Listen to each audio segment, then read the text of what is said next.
I think before I dive in, I just want to say thanks to EmberFest for letting me give this talk. I think they probably thought I was going to talk about Ember, and I pitched them something else. So uh, let's get to it. So hi, I'm Chris, and I'm a software engineer at Autoboard, where I find myself, as I often have before, spending a lot of time thinking about the intersection of application performance, code complexity, and product velocity. On the surface, today's talk is about data patterns, the kinds of patterns that lead to screens like this one. In fact, if you know my work in the community, you probably think I'm here today to ask you, excuse me, have you heard the good news about our library and savior, Ember Data? There's a lot of loading. It's supposed to be painful.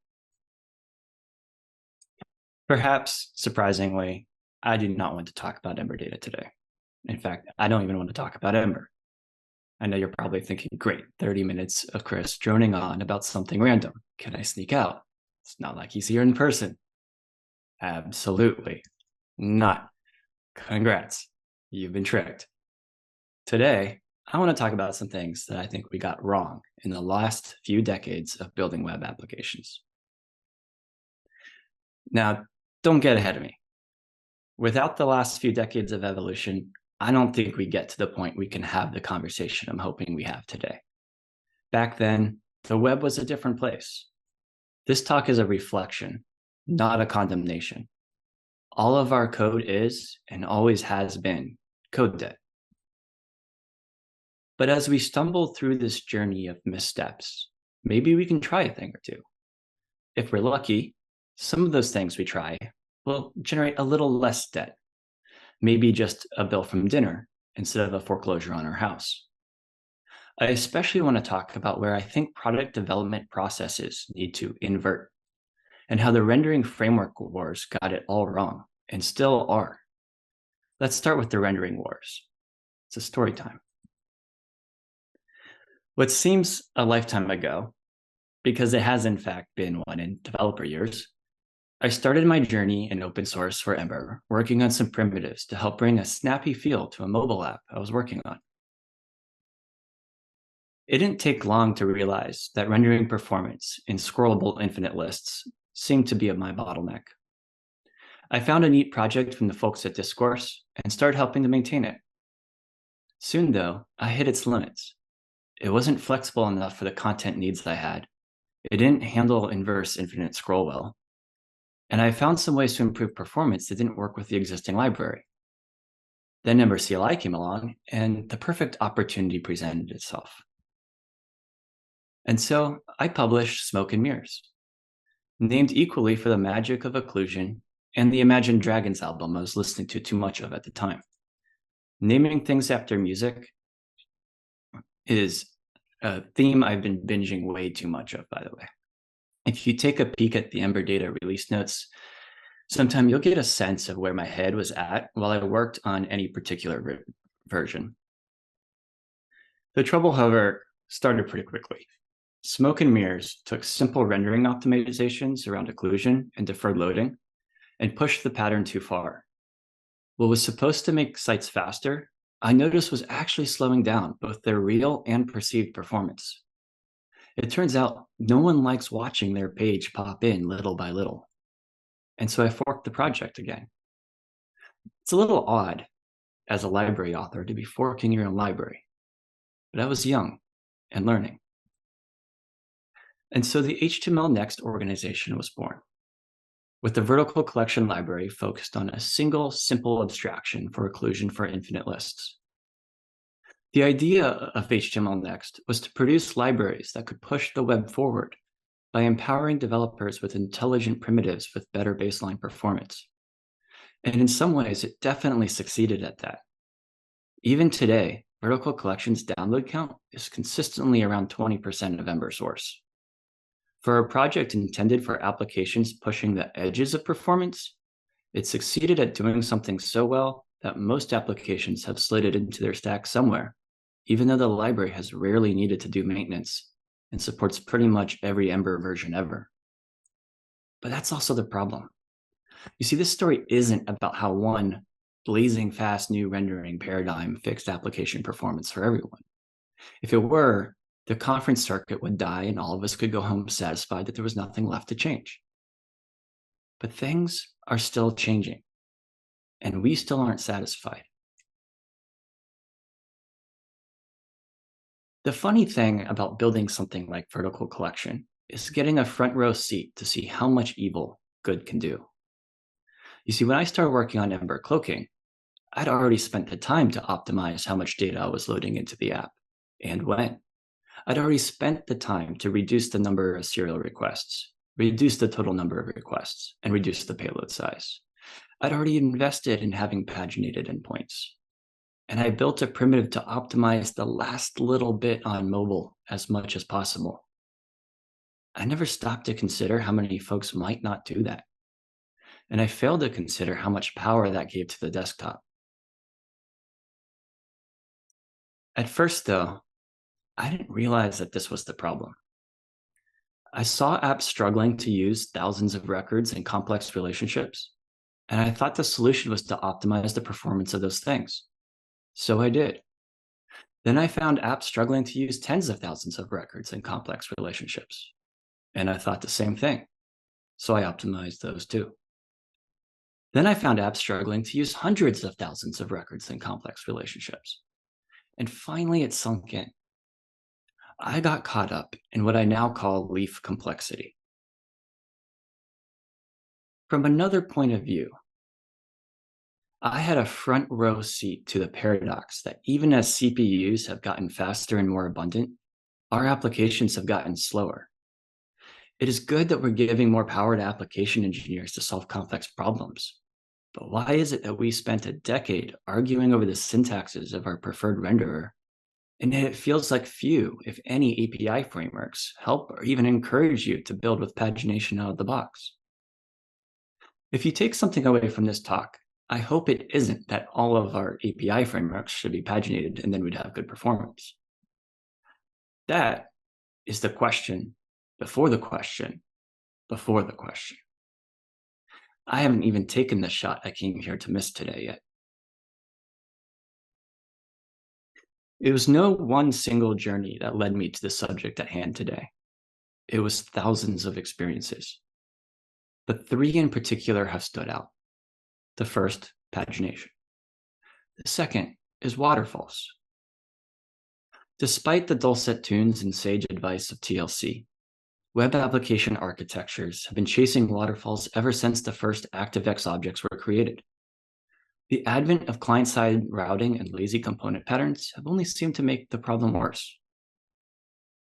Here, we see a typical waterfall when loading a series of nested routes.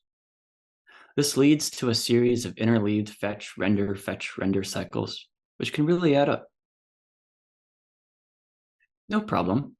Let's just hoist everything up to the topmost route and then feed it through everywhere.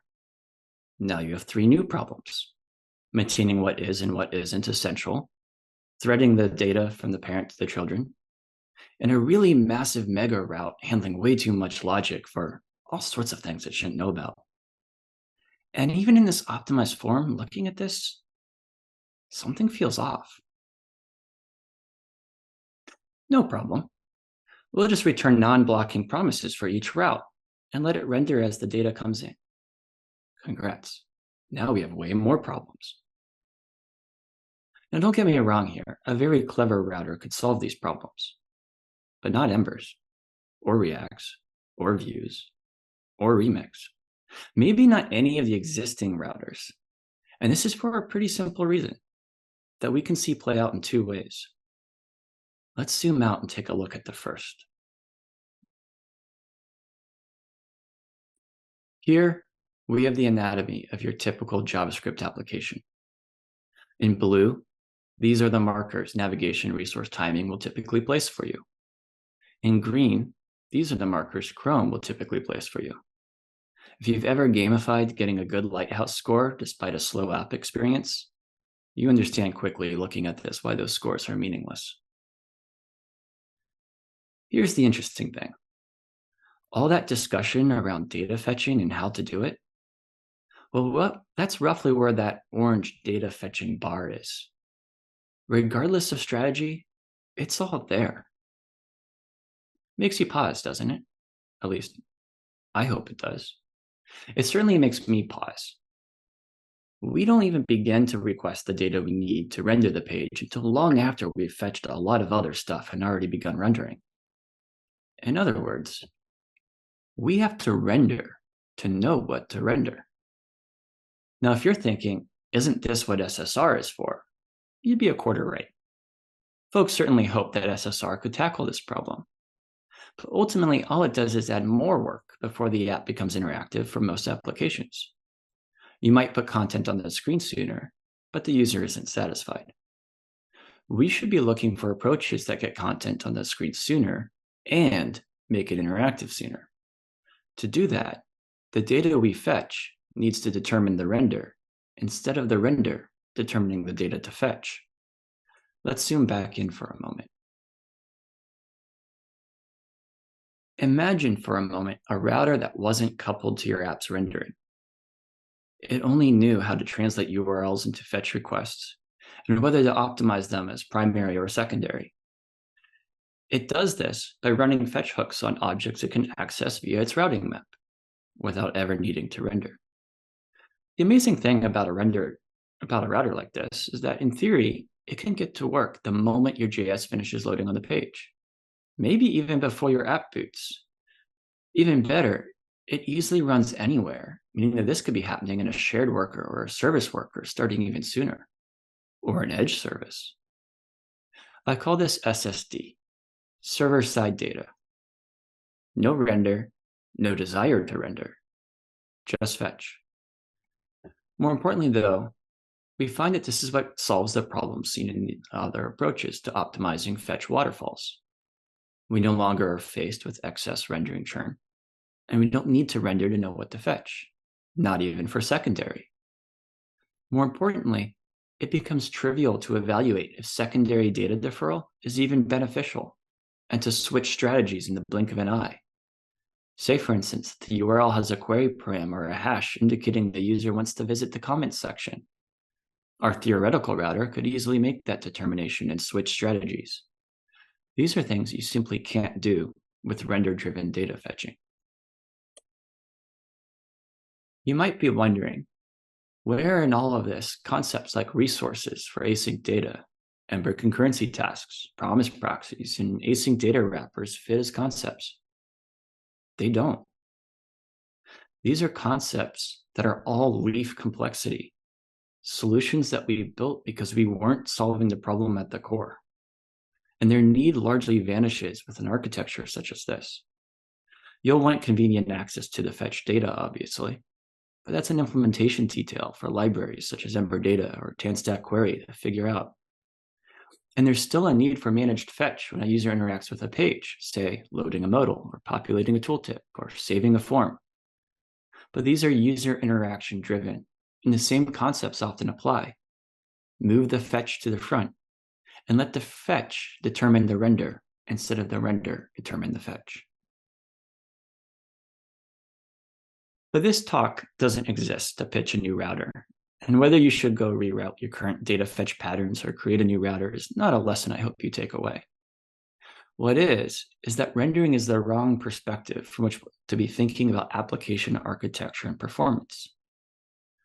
Rendering occurs at the leaves. Optimization starts from the root. If rendering is the wrong framework to use to think about performance, then what is the right one? As with the outcome of our first story, this question is the question before the question. It was hard to choose just 3 stories to tell today. Many of the most impactful ones have only come from hours of debugging on what should have been simple problems. Days wasted to fixing innumerable usage variations that stood in the way of a new feature or fix. Months wasted to refactoring and cleaning up of code I felt could have been avoided. But again, I'm far from blameless. We miss 100% of the shots we take. Every line we write is dead. And that, my friends, is story number 3. In our first story, we focused on pagination. In our second, waterfalls. In our third, we're headed into a dark cave. The kind of place we all avoid. The code reviews we all eventually learn to just leave be. It's the stuff of myth and legend, a war greater than semicolons, spaces versus tabs or types. My friends, it's a topic so polarizing there are only 2 sides. No middle ground, no gray Jedi, only right or left, if or else. We're talking about abstraction, or more specifically, what with time I've found that most engineers incorrectly mean by abstraction. Here's an example. Many engineers might see this first code and think, this feels too complex. Let's make it simple. They'll refactor it to what we see here. In their mind, they've now hidden the complexity, keeping the template easy to read. I agree, this template is easier to read, but this complexity has to live somewhere. And it turns out we more or less just have a preference in syntax here, not a reduction in complexity at all. To actually simplify, we need to get better at identifying roots versus branches versus leaves. Now, I'm not saying that clear, legible templates isn't a great goal. It is. And personally, if I were to state a preference, I'd prefer to put the more complex logic in the JS and keep the template as scannable as possible. But preference, that's all that is. And it's good to remember that. If we actually want to simplify, we need to be looking at how to remove if-else statements entirely. Let's look at another example.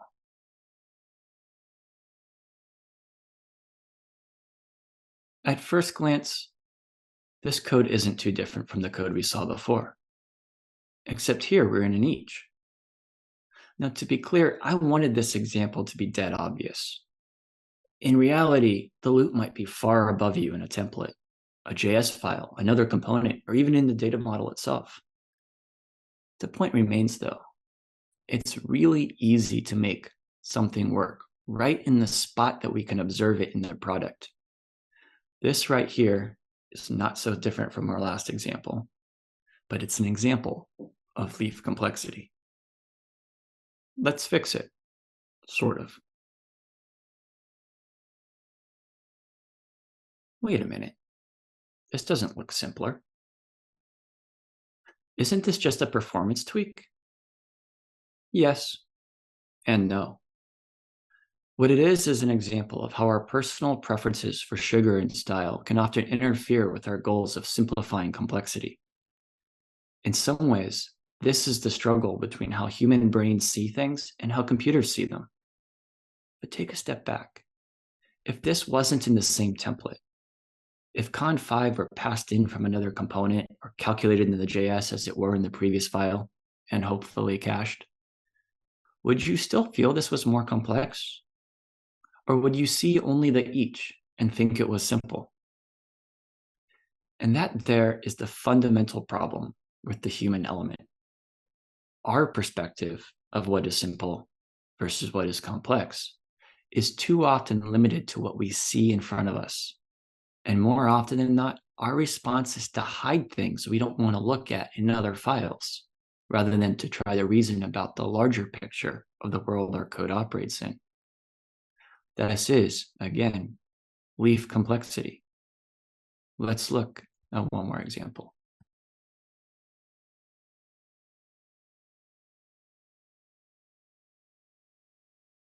On one hand, I would hope that this would appear a contrived example that makes it blatantly obvious how complexity at the leaves can get out of hand. On the other, this example is not actually contrived. If you wrote this code, I'm sorry. I promise I'm not trying to shame anyone here. Also, this is code I just hacked together to illustrate a problem I see regularly. So if you did write this, you're me. But this code is riddled with mistakes. I see it in code daily. This is the cost of derived state, the cost of derivation at the leaf instead of the root. Now, you might be screaming at me in your head right now, but Chris, this is just bad coding. Clearly, this person isn't thinking about big O. And on one hand, you would be right, but also no. We've all heard the phrase, make it work, make it correct, make it fast. The job of a product engineer is to make the feature work. Sometimes that turns into making the feature correct. But more often than not, the journey will end there. Perhaps not for a lack of desire. Product deadlines are ever-looming things, with the next one always just around the corner. We make this mistake once, then we make it again and again and again. Sometimes due to the same constraints on time, more often because we simply copy-paste to get started. Or maybe our AI copilot has trained on our bad code and suggests it to us. But the mistakes here are also non-obvious. But Chris, you say, big O, it's so obvious. Yes, but no. For one, big O all depends on the size of the arrays involved here and how many things these filters filter. There's a decent chance this particular example is not too bad for a lot of cases, and then miserably fails for the last. Now, if big O is what you take away from this example, you weren't paying attention yet. What's going on here? Our big O issues are indeed an example of leaf complexity, but so is this. And these are the paper cuts that bury us, the complexity we absorb and forget about that haunt us. When you see lines of code like this, you can be guaranteed of 5 things. 1, no one trusts the underlying data. 2, no one understands the underlying system. 3, no one has given any thought to standardizing the structure and type of the data. 4, that this same check and transformation, and many, many more like it, are peppered everywhere in the app to aggressively defend against unknown data formatting. And 5, that these first 4 statements are why this wasn't just a relationship like it probably should have been in the first place. Small mistakes in the data model become massive mistakes in complexity. Small mistakes at the root lead to hours of debugging to build even small features. Small mistakes at the root lead developers to distrust their own program and to try to defend themselves against it, increasing the complexity even more. I'm reminded of the parable, my kingdom for the want of a little horseshoe nail. The question we need to ask ourselves so often in these situations is where in the tree the logic should exist to reduce the leaf complexity the most. And this is why I think the render wars got it all wrong. They focused on rendering, not derivation of data or state. On rendering, not branching and complexity. On rendering, not quantity of data or how to access it. They focused on the user visible thing, not the part that drives application complexity. Their legacy is a torched landscape, endless variations on the thing that would solve performance, and yet none of them did, because all of them misdiagnosed the problem, because they focused on the leaf and not the root. But fear not, there is another approach. It's a bit mind-bending. I guarantee I'm going to explain it poorly today. But it's the shot I want to miss, because even when it misses, I think it'll land us in a better position. Meta programming. Like Facebook? Isn't that just React?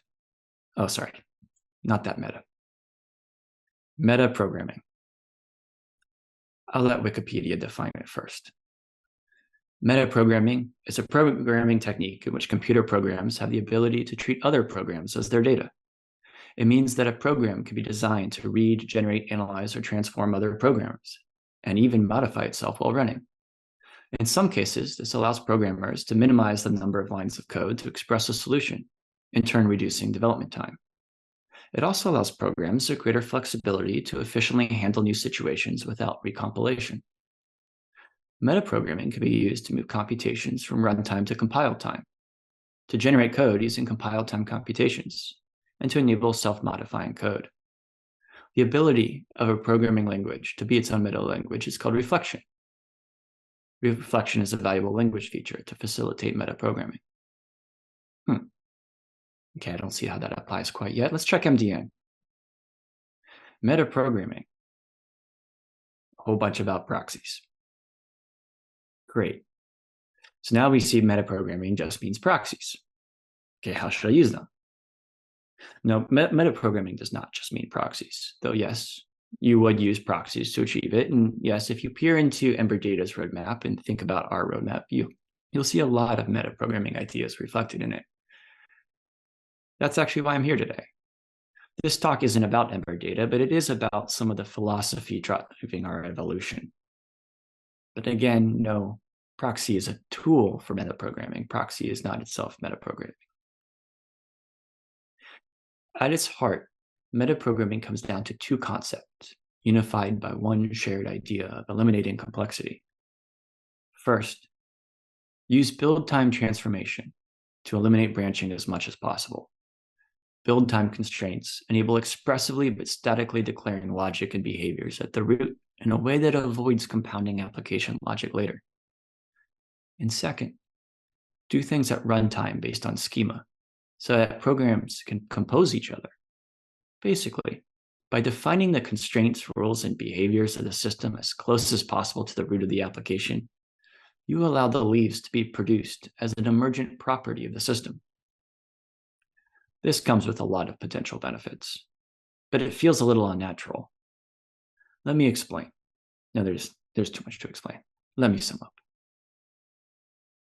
Let's say your product manager wants you to add a new feature that more or less comes down to an option a user can select on a form, a button, if you will. Our intuition is to start working backwards. We need a button for the UI, so we need some state, which means that we need X on the model, which means we need Y in the API, so we need Z in the database. This works, but it means that any small variation in the decision-making of how that button was displayed, how its state was tracked, and how that update was performed is a new branch in the logic of the application that must be added to the mental model and maintained. When changes are made to how the application wants to keep track of state, render buttons, or perform updates, more often than not, some, if not all of these decisions has to be updated individually. With metaprogramming, we start flipping this around.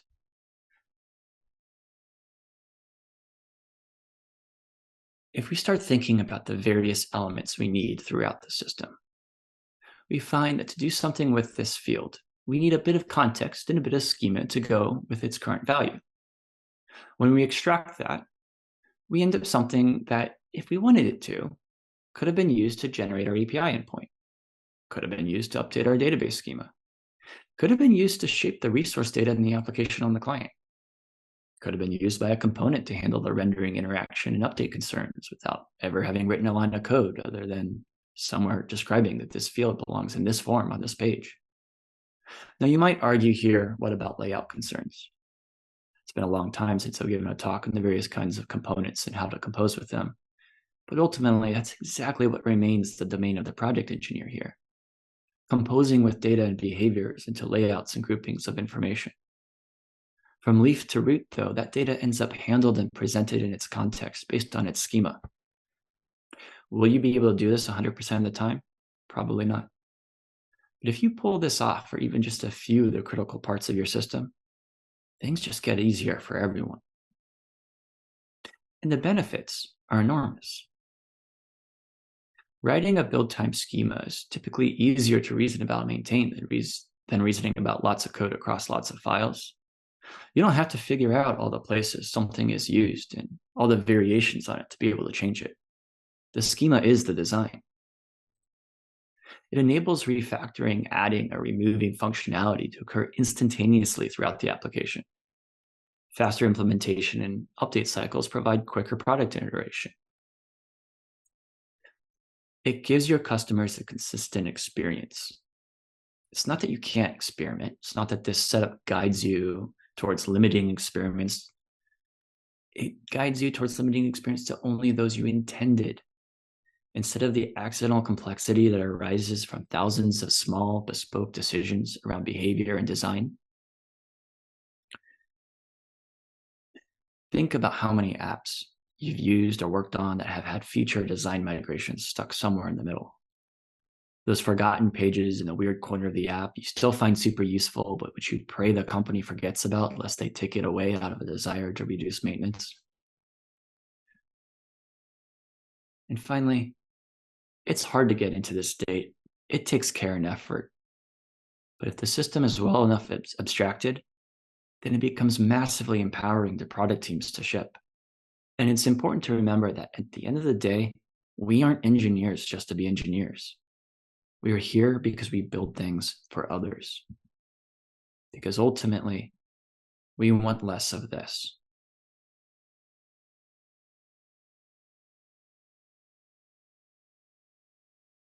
Thanks.